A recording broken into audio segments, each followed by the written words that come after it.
김민석 후보자의 청문회가 이제 나흘 앞으로 다가왔습니다. 여러 의혹을 야당에서 제기했고 제가 어제 이 시간에 김민석 후보자를 인터뷰하면서 칭화대 수강을 위해서 왔다 갔다 했던 그런 내역들은 방송을 다 해드렸고요. 다만 오늘도 역시 국민의힘의 주진우 의원은 최소 현금 6억 원의 재산 신고를 누락했다. 뭐 쟁여놨다 이런 표현까지 썼거든요. 어떻게 봐야 됩니까? 글쎄요, 뭐 어떻게 계산기를 두드려서 6억이 나왔는지는 모르겠는데요. 어제 김민석 후보자는 5억 전후라고 인터뷰에서 얘기했거든요. 그리고 경조사비, 그러니까 축의금과 조의금, 출판 기념회 2차례에서 들어온 돈 등을 통해서 썼다라고 밝히긴 했습니다. 국민의힘에서 특히 친윤 세력들이 김민석 총리 후보자를 엄청나게 두려워합니다. 예. 왠지 아세요? 왜요? 비상계엄을 가장 먼저 예측한 사람이 예. 김민석 총리 예정자. 정보가 많다. 촉이 좋다. 그러니까 어떤 흐름을 꿰뚫고 있는 촉이라고 할까요? 나름대로 능력이 좀 있는 거죠. 예. 그 당시 김민석 최고위원이었죠. 김민석 최고위원이 비상계엄이 일어날지도 모른다라고 얘기했을 때 저도 마찬가지였습니다. 설마 야 너무 나간 발언 아니냐? 그랬는데 결국에 그게 현실화됐지 않습니까? 김민석 최고위원이 과거 30대 초중반부터 정치를 시작해서 지금 60대 초반인데요. 중간에 우여곡절도 많았고 18년 정도 정치 낭인이라고 스스로도 표현했죠. 쉬는 시간이 많았죠. 예. 그러면서 내공을 쌓은 거 아니겠습니까?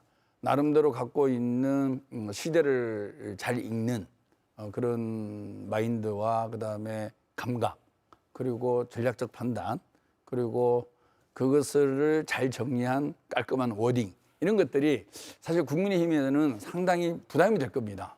정말 우리를 속속들이 잘 들여다보고 있네. 그러면서 이재명 대통령과 김민석 총리가 콤비를 이뤄서 국정을 이끌어 나간다 그러면 국민의힘은 설 땅이 없을 거다라는 위기감을 저는 갖고 있다고 봅니다. 그렇기 때문에 어찌됐든 김민석 총리를 낙마시키기 위한 온갖 준비를 할 수밖에 없는 그리고 그런 과정에서 이제 무리수를 두고 그러기 위해서 이제 친윤의 대표인 주진우 씨가 나선 거 아니겠습니까? 네.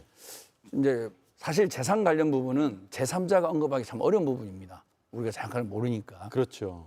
그래서 이제 나흘 뒤에 김민석 후보가 아마 설명을 잘 하리라고 보는데요. 사실 저런 부분이 참 어려운 부분입니다. 축의금, 조의금, 출판 기념회. 예.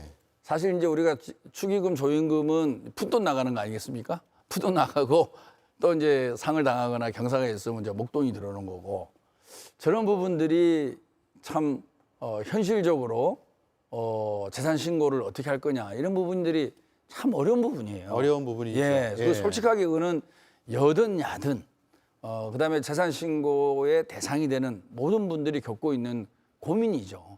그리고 또 내가 누구한테 축의금을 낼 때는 또 현금으로 내지 않습니까?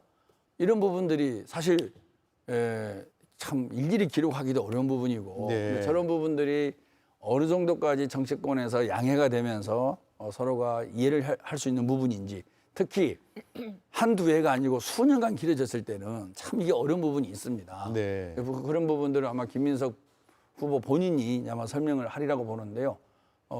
아까 얘기 나온 결혼 그다음에 조사 그래픽 다시 그리고 한번 띄워주세요. 출판 기념회 예.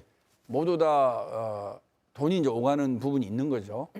저런 부분들은 뭐 본인이 설명에 자신이 있다 그러니까 충분히 뭐 김민석 후보가 해명을 잘 하리라고 생각합니다. 청문회에서 소명이 될 것이다. 예.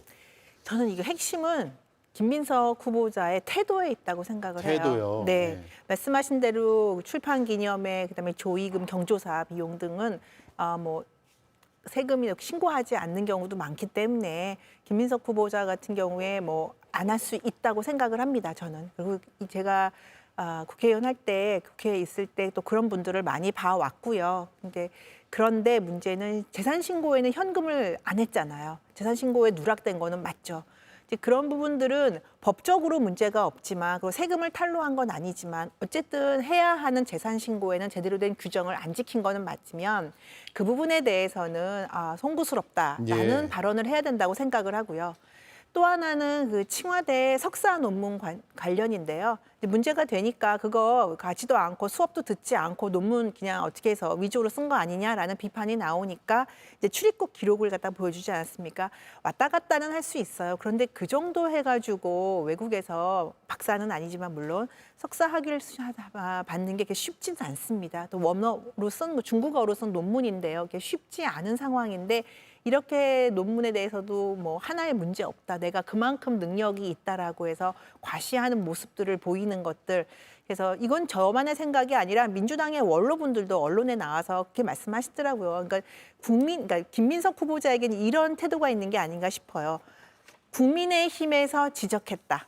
김병욱 의원님 말씀대로 친윤이 지적했다라는 거에 대해서 반발심이 더 강한 것 같아요. 예. 근데 국민의힘에서 지적은 했지만 사실은 국민들도 의혹을 가지고 있는 거기 때문에 이 의혹에 대한 답은 국민들에게 드리는 답이지 국민의힘 주진 의원이나 국민의힘 몇몇 의원들에게 하는 게 아니라는 거.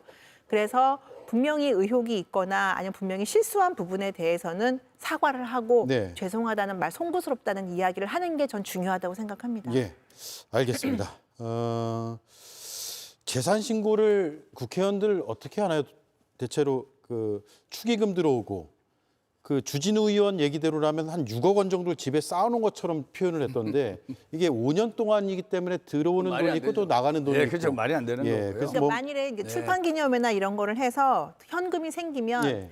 근데 재산 신고하는 시점에 그 현금이 없으면 안 해도 돼요. 예. 근데 그 큰 현금을 한 번에 그렇게 몇 달 안에 다 쓰기는 쉽지 않으니까 전 남아 그래서 있었을 거라고 생각을 합니다. 2019년에 하반기에 재혼을 했고 2020년도에 출판 기념회가 있었고 2023년도 그러니까 총선 전해에 또 출판 기념회가 있는 것으로 네, 지금 나가네요. 11월 29일에 있었고 또 그 사이에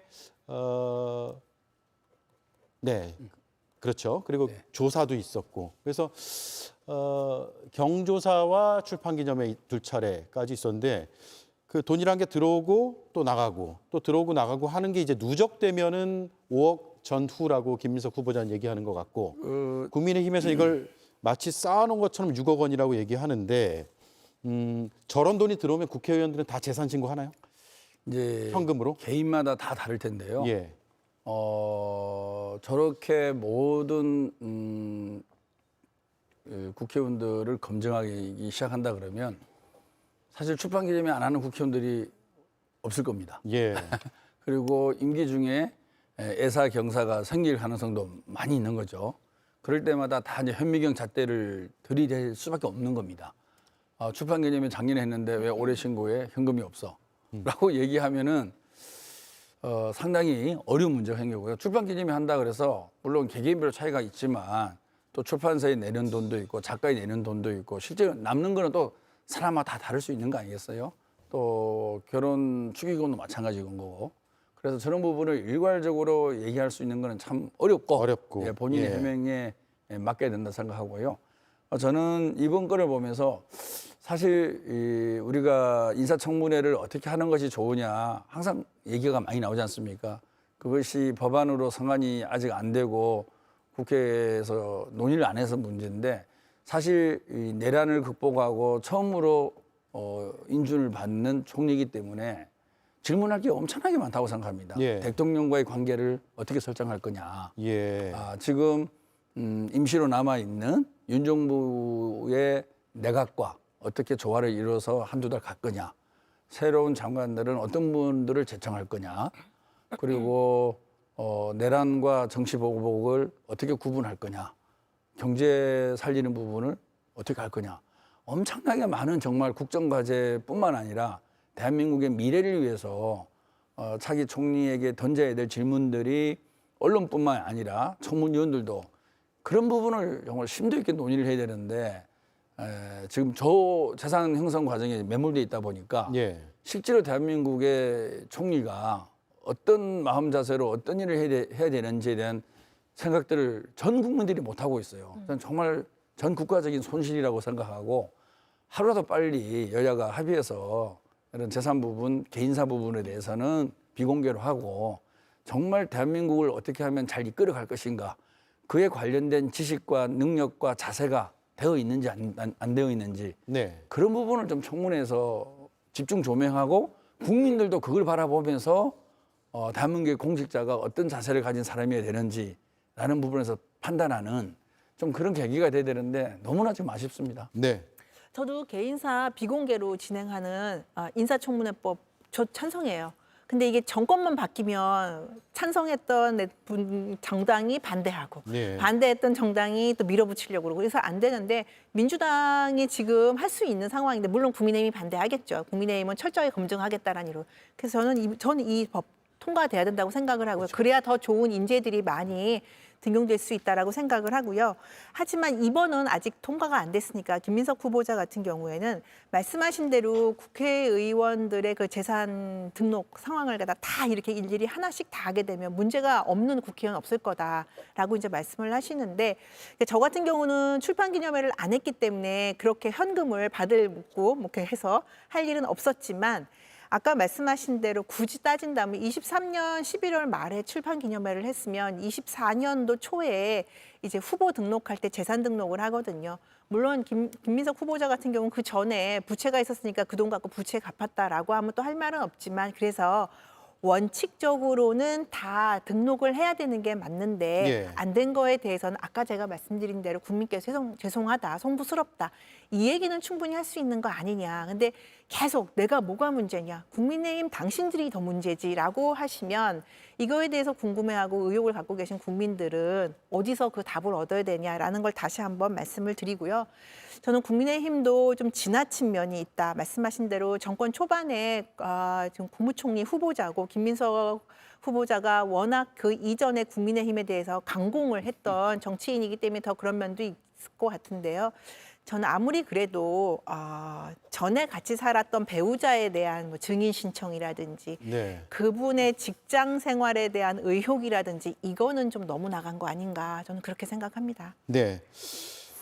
인사청문회 때 늘 등장하는 게 이게 검증이냐 아니면 검증을 벗어난 이른바 신상털기냐 망신주기냐는 건 늘 제기가 됐었고 특히 이번에 정말 많은 분들이 새롭게 탄생한 정부에 기대가 크기 때문에 지금 이 상황을 보면서 여러 생각들을 하고 계실 것 같다는 저의 생각이 있습니다. 자, 주말 잘 보내시고요. 네, 다음 주에 뵙겠습니다. 고맙습니다.